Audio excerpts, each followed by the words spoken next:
transformação tecnológica no setor de seguros. Impactos e transformações no mercado. Quem está utilizando a monografia para falar sobre as questões tecnológicas relacionadas a seguros. Ok? Bem, as portas estarão abertas para quem quiser entrar, participar. Né? Tá bom?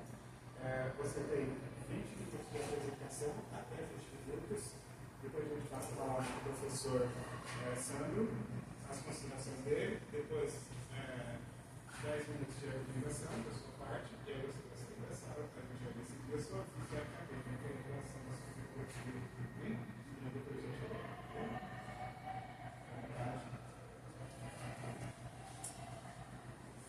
Já falou meu tema, né? Boa noite. Essa aqui é a estrutura da apresentação. Não tem muito o que desenvolver nisso. A justificativa do trabalho, né? Eu queria primeiro começar falando o que me levou a esse tema, né? Então, eu trabalho com seguro, né?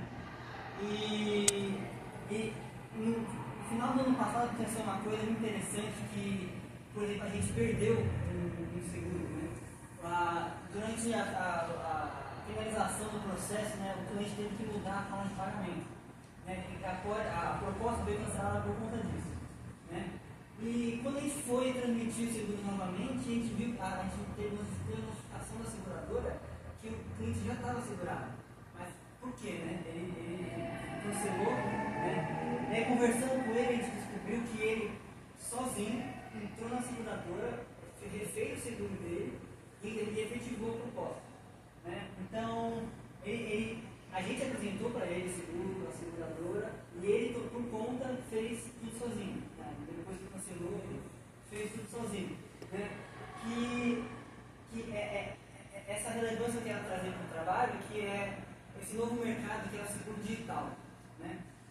Na época, o meu chefe ficou nervoso porque a gente conseguiu recuperar o cliente da nossa carteira, mas com uma comissão reduzida. Então, essa justificativa e a relevância é exatamente essa. Entender o mercado que está surgindo agora nessa questão digital, né? A pergunta-problema é como as inovações tecnológicas promovidas pelas insurtechs estão transformando o setor de seguros. Quais são os impactos dessas mudanças para as seguradoras e para os consumidores? Né? Já respondendo, né, os impactos, é essa mudança, né, de ter agora a possibilidade de realmente fazer um seguro sem corretor. Né? Os consumidores agora eles têm uma autonomia maior para decidir o que eles querem contratar, né, sem auxílio de corretor, né, sem intermediário. Né? Então, a gente repara que as inovações tecnológicas são essenciais para isso acontecer. Né? E essa a gente percebe que vai perceber na bibliografia que esse é o desenvolvimento do mercado, né? com as inovações então no segundo natural.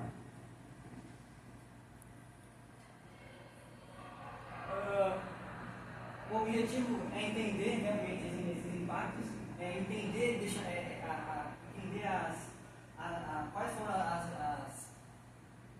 as inovações tecnológicas, né? O que muda no seguro, o que muda na visão do consumidor, o que as seguradoras, não só as digitais, como as tradicionais, muda isso no comércio dela, né? Entender todos esses aspectos de mudança, né, que as seguradoras estão passando. Tá?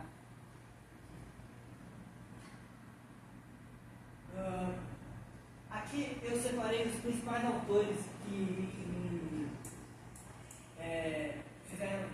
me ajudaram a desenvolver a monografia. Né? Eu dividi o meu trabalho, né, o desenvolvimento são 3 capítulos. Né? Então, no primeiro capítulo eu quis falar, dar uma contextualizada melhor no aspecto do seguro, contar um pouco da história, contar como funciona o seguro, a importância dele. Né?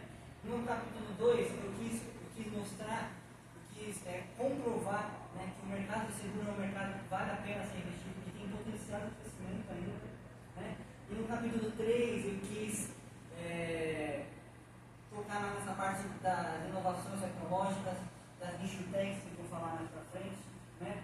Então, no capítulo 1, por exemplo, o Guedes Vieira, que é o autor do livro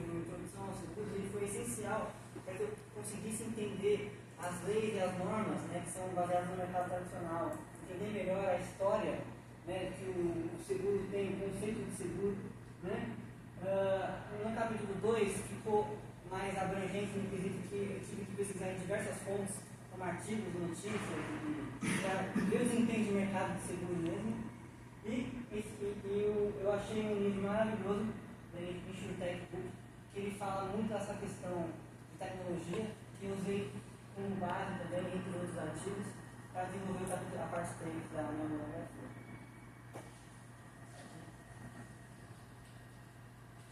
Bom, o método de pesquisa é uma revisão bibliográfica, né? Então eu procurei, né, de maneira virtual, né, embasamento para seguir o meu tema, né? Eu pude ver tanto críticas quanto positivos, né? Isso eu trago na monografia, falando da InsurTech, do mercado tradicional, né? Eu vou usar o Google Acadêmico e o ChatGPT eu descobri que o ChatGPT foi essencial porque no Google Acadêmico a gente tem é muito amplo, né? E com a ajuda do ChatGPT eu consegui filtrar melhor algumas pesquisas que eu estava fazendo de referência, né? Tanto é que o livro que eu mais me baseei, que é o InsurTech Book, eu descobri através do ChatGPT, né? Outro ponto que eu queria falar é que é um pouco difícil achar esse tema de seguradores digitais em português, né? Eu percebi que a maioria do conteúdo ou é francês, inglês, né? Mais focado na Europa e nos Estados Unidos. Vou passar para cá. Essa é a estrutura da monografia, como eu falei anteriormente. Aí o desenvolvimento. Então, a primeira parte, eu vou contar um pouco uma breve história intelectual sobre o seguro. Né? Então, o seguro, ele vem do ser humano querer mitigar ou proteger o seu bem, né? E evitar um futuro no futuro, né?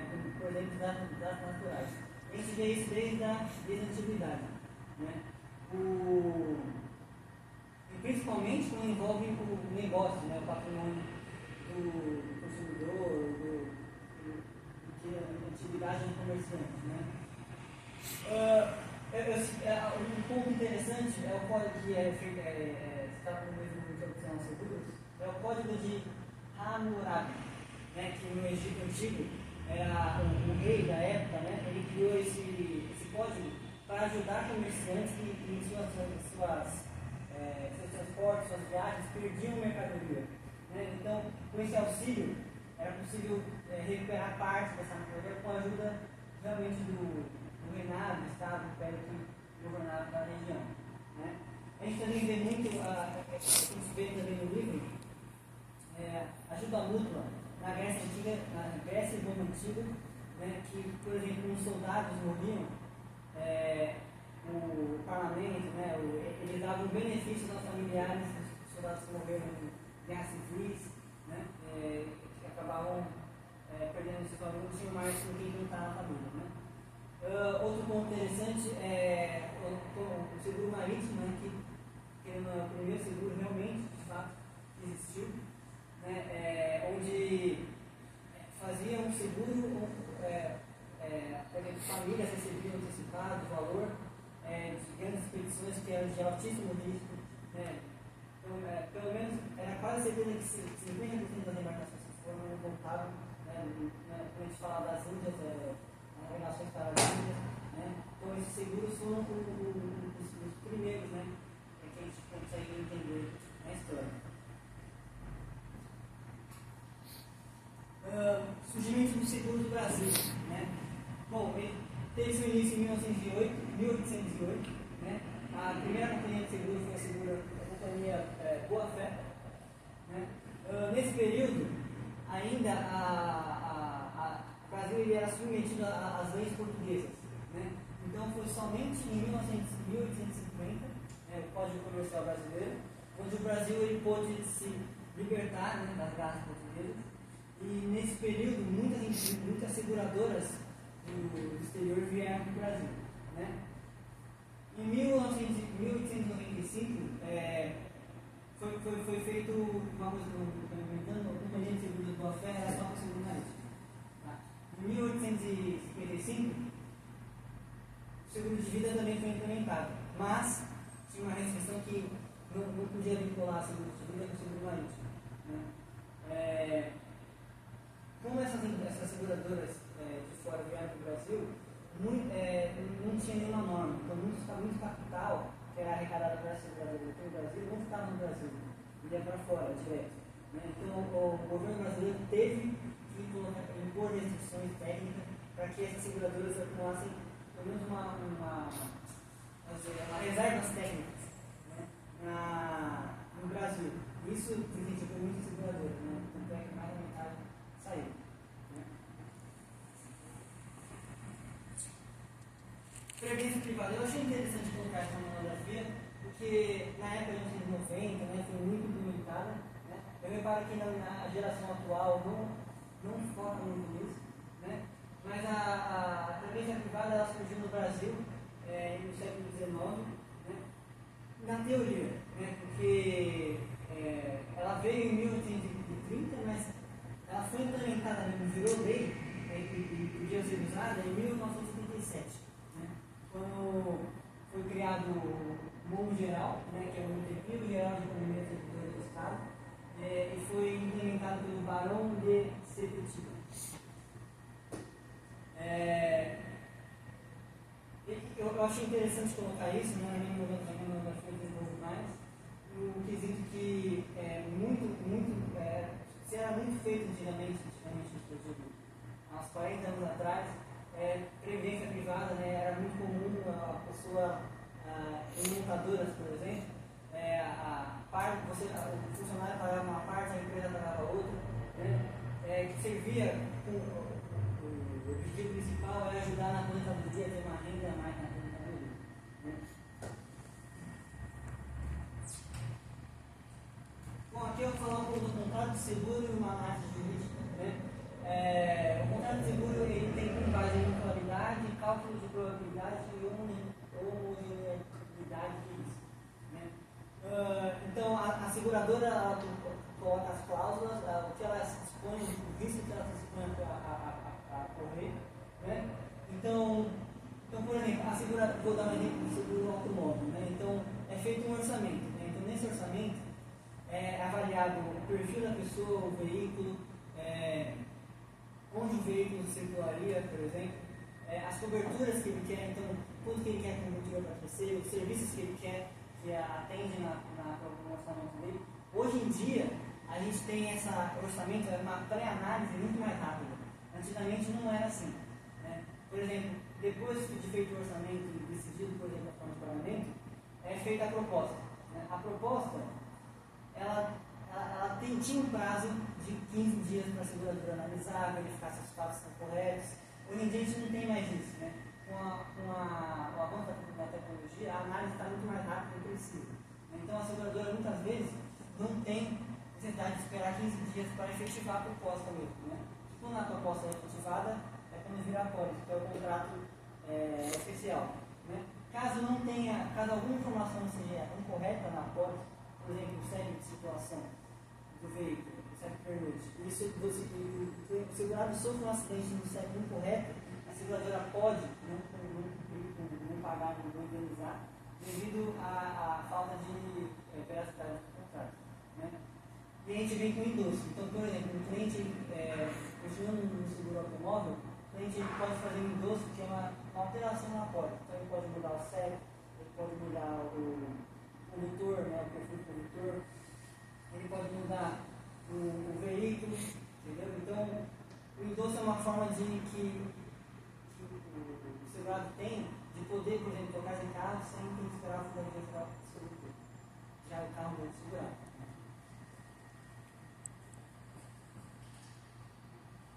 Aqui a gente chega na parte 2 da monografia, né, onde eu comprovo, né, que o mercado de seguro é um mercado ainda tem potencial de crescimento. Né? Então aqui a gente vê, né, a margem de rentabilidade seguradora do público está tomando lucro. Né? Então a gente vê que até 2019 a rentabilidade dos seguros está numa crescente. Né? 2020 e 2021 a gente tem a pandemia, né?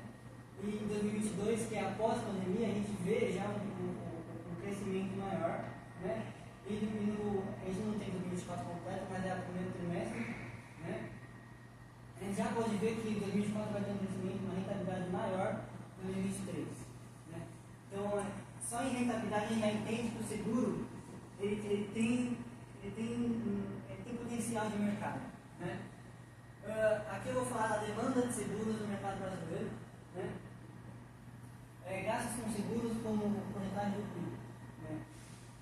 De uma forma bem simples, aqui essas linhas muito próximas da outra são países subdesenvolvidos, né? E aqui são países desenvolvidos. Então aqui a gente tem Estados Unidos, Canadá, França, Alemanha, né?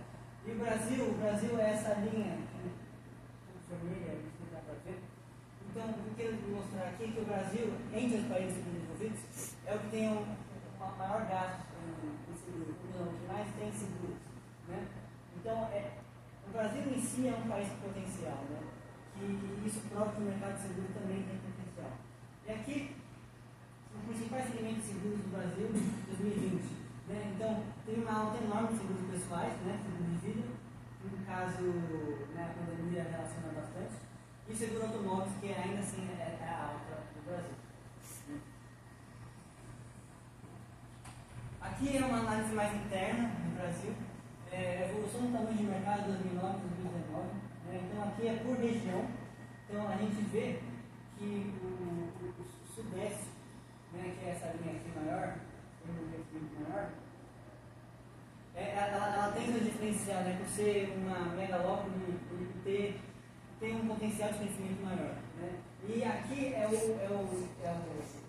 Nordeste, Norte, Sul, né, que tem um mercado pequeno. Né? Então, eu vejo isso, eu entendo esse gráfico, de que essas regiões dentro do Brasil têm um potencial de crescimento, né? Que não é investido, né? Porque a gente realmente em São Paulo, né, Rio de Janeiro, eles têm uma vantagem de acesso à informação maior.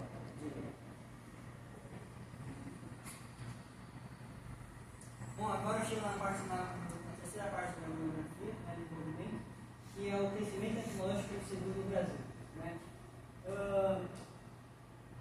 Com esse crescimento tecnológico, né, com os entendimentos, análise de seguro, análise de risco, proposta, todo o processo tradicional das seguradoras se tornou mais rápido e mais acessível. Né? Então, as seguradoras passaram a usar inteligência artificial, machine learning, né, open insurance. Né? Então, que são ferramentas que facilitam todo o processo da seguradora. Né? E, né, com esse tremendo desenvolvimento, surgiram as inovações, né, nas seguradoras, são as insurtechs, que é mais na fundo agora. O que é uma insurtech? Né? Insurtech, de forma resumida, é uma seguradora digital. Né? Eu fiz uma menção na minha monografia bem interessante, né, que é a geração Z. Né? A geração Z tem uma facilidade maior em fazer compras online. Né? Ela tem uma facilidade, né, porque é uma geração que já cresceu com o celular na mão, sabendo mexer na internet. Né? Então ela tem esse artifício, essa confiança maior, por assim dizer. Né? Nesse gráfico aqui, a gente vê nos Estados Unidos, né, que nesse período ainda não existiu Insurtech no Brasil, que o nível de procura por Insurtech aumentou entre 2015 e 2017. Bom, a Minuto Seguro, que no caso é a primeira Insurtech brasileira, surgiu no final de 2017. Bom,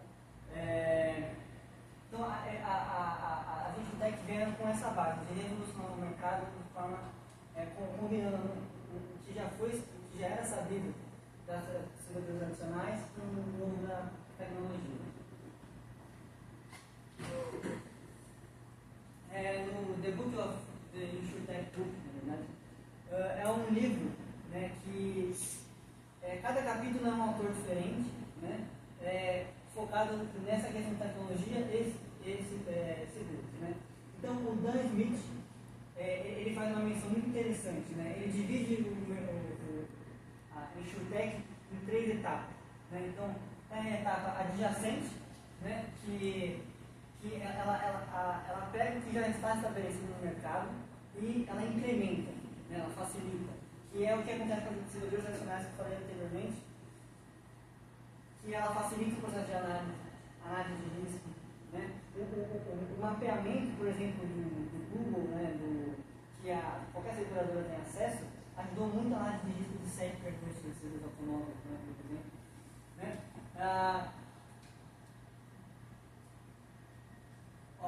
Perdão, eu falei, a primeira é incremental, né? Que é essa que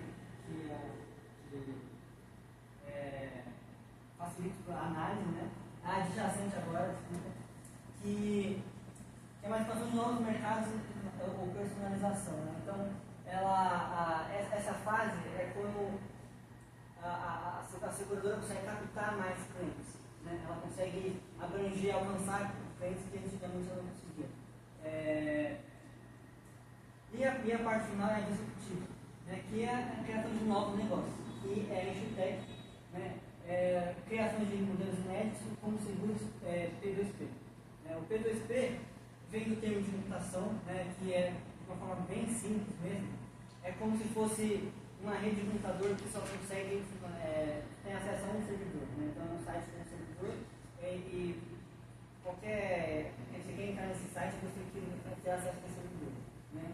Já o modelo P2P, nessa questão de computação, ele é como se fosse um servidor web. Então, cada computador consegue vir no servidor que tem naquele site. Né? Já o P2P, em questões de seguro, é muito mais parecido com o P2P em questão de investimento. Ele literalmente tira o intermediário do investimento. Então, no caso do banco, no caso do seguro, o corretor. Né? Então, o consumidor ele não precisa mais falar corretor.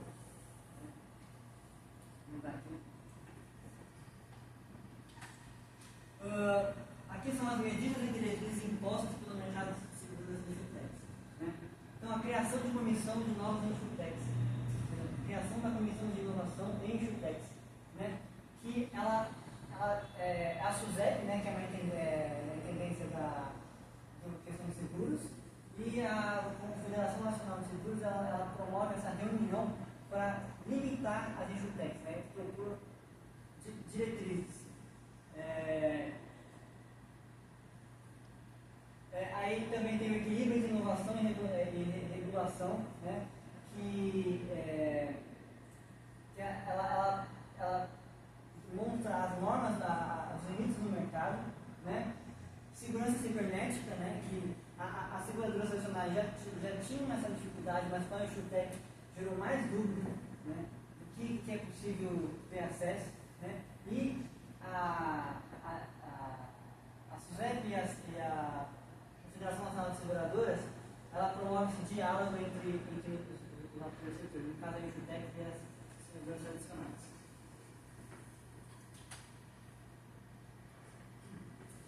Regulamentação e propostas, né?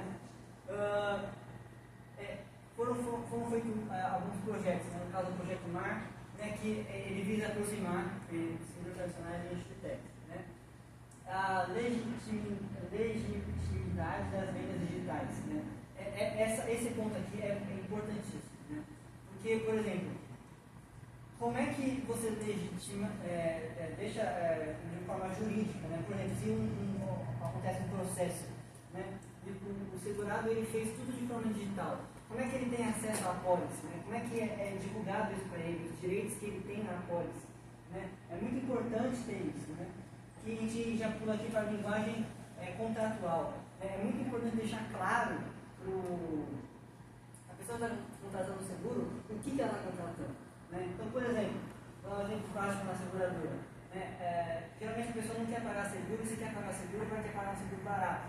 Né? Então, ela sempre busca reduzir os custos dela. Né? Então, por exemplo, danos a terceiros no seguro automóvel. A média de preço de veículo popular hoje em dia está em torno de 100 mil. Então, se você bate um veículo desse e dá perda total, entendeu? E você tem que deixar isso claro para o segurado. Né?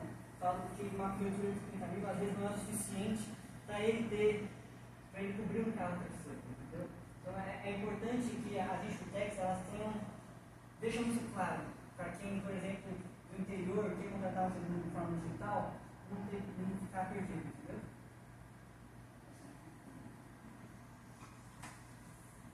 Essa parte aqui eu achei interessante, né, que são os sandbox regulatórios. Né?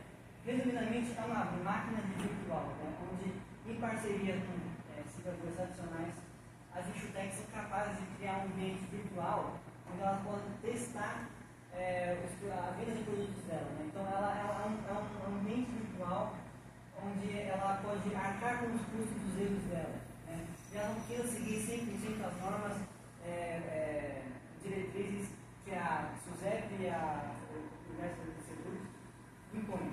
Né?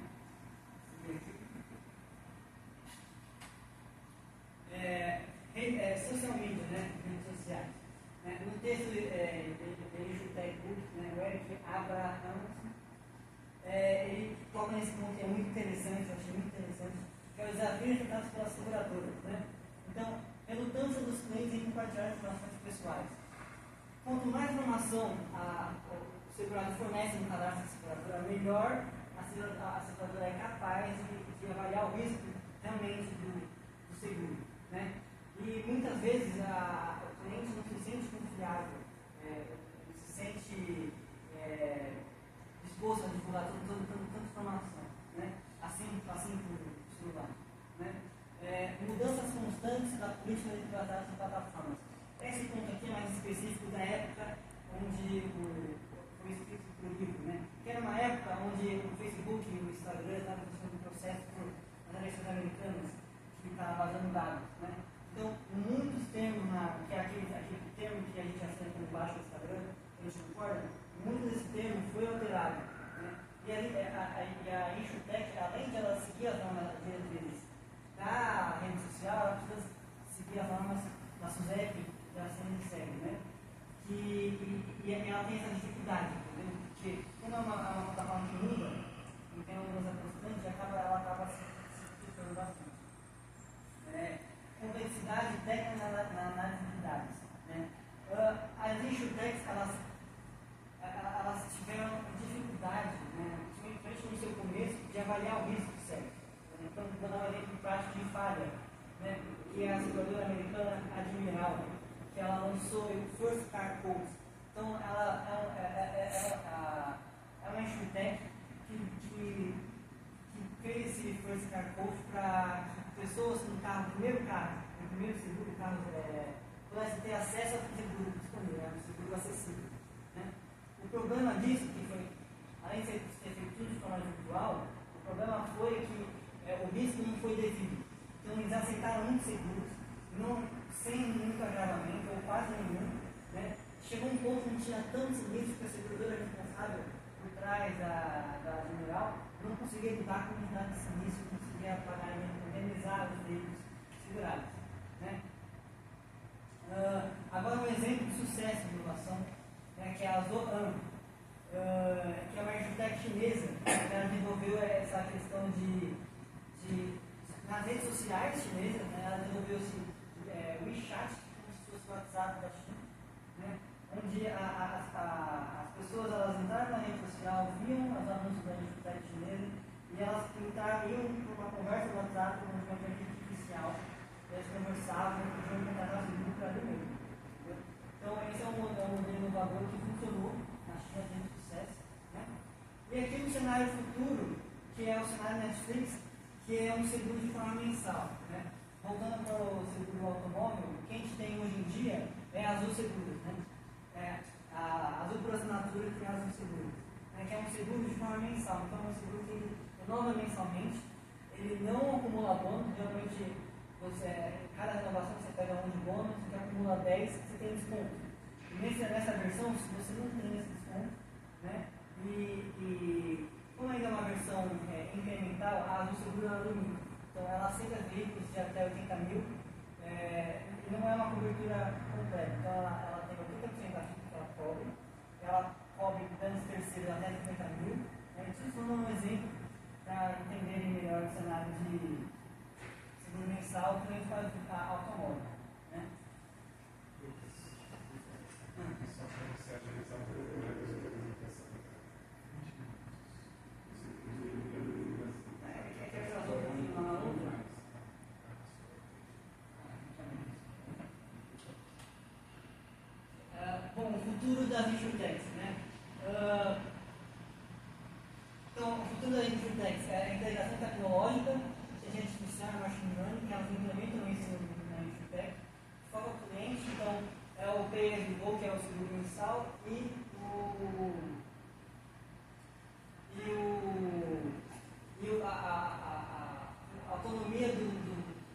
possibilidade de contratar o seguro que ele mesmo personaliza. Né?